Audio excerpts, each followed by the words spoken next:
आता ब्लॉगचा URL म्हणजे काय आणि ते तुम्ही बदलू शकत नाही. ह्या 2 गोष्टी तुमच्या आता लक्षात आल्या असतील. तर आता आपण इथं ब्लॉग टाईप करायला सुरुवात करू. आता लक्षात घ्या की इथं आपण फक्त इंग्रजी अक्षरं टाईप करू शकतो. आता आपल्या ब्लॉगचं नाव काय होतं, माझ्या कविता. मग इथं आपण स्मॉल लेटर्समध्येच, कॅपिटल नाही आहे, जसं वेबसाईटच्या नावात कॅपिटल नसतंच. मग माझ्या कविता असं मी टाईप केलं आहे. 2 अक्षरं म्हणजे बघा इथं मराठी नाही वापरू शकत, पण आपण इंग्रजी अक्षरांचा वापर करून मराठी शब्द लिहू शकतो, पण त्या शब्दांमध्ये स्पेस नको आहे. आता मी माझ्या कविता टाकलं. आता इथं टाकल्यानंतर इथं काय आलं आहे बघा, sorry this blog address is not available. आता this blog address is not available म्हणजे काय, जमिनीवर एकाने जागा घेतलेली आहे, तर त्या जागेवर आपण दुसरं घर बांधू शकत नाही. त्याचप्रमाणे माझ्या कविता .blogspot.com हा जो पूर्ण वेब ॲड्रेस आहे किंवा हा जो ब्लॉग ॲड्रेस आहे, हा दुसरं कोणीतरी ऑलरेडी घेतलेला आहे. जसं जीमेल अकाउंटमध्ये तुम्ही पाहिलं असेल, एखाद्याचं जीमेल अकाउंट बनलेलं असलं त्या ID तर आपण सेम ID वापरू शकत नाही.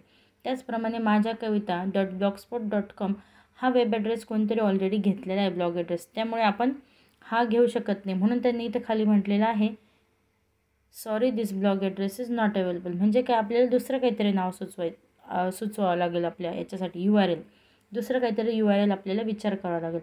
पण दुसरा URL जर नको आहे, पण माझं नाव हेच आहे माझ्या कविता आणि मला दुसरं URL नको आहे, मग तुम्ही यात काय करू शकता, याच्यापुढे तुमची बर्थ डेटचा नंबर टाकू शकता. बघा आता टाकल्यानंतर ते बघा चेक केलं आणि त्यांनी परत काय सांगितलं की sorry this blog address is not available. मग अशा वेळेस आपण काय करायचं, हा नंबर बदलून पाहायचा. आता मला माझ्या कविता हे नाव तर हेच पाहिजे, मग इथं मी काय करणार, नंबर बदलून पाहिजे. आता पुरा चेकिंग ॲड्रेस.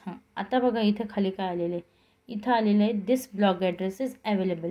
म्हणजे मग अशी रेड येत होतं आणि सॉरी म्हणत होते, पण आता रेड चिन्ह येत नाही आहे आणि असं म्हटलेलं आहे दिस ब्लॉग ॲड्रेस इज अवेलेबल.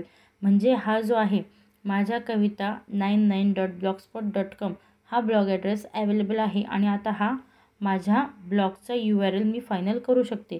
तर फायनल करण्यासाठी आता हा ठीक आहे, मला चालतो आहे, माझ्या कविता 99.blogspot.com हा मला पाहिजे. आता मी नेक्स्टवर क्लिक करणार. आता हा मला चालतो आहे आणि आता मी नेक्स्टवर क्लिक करते.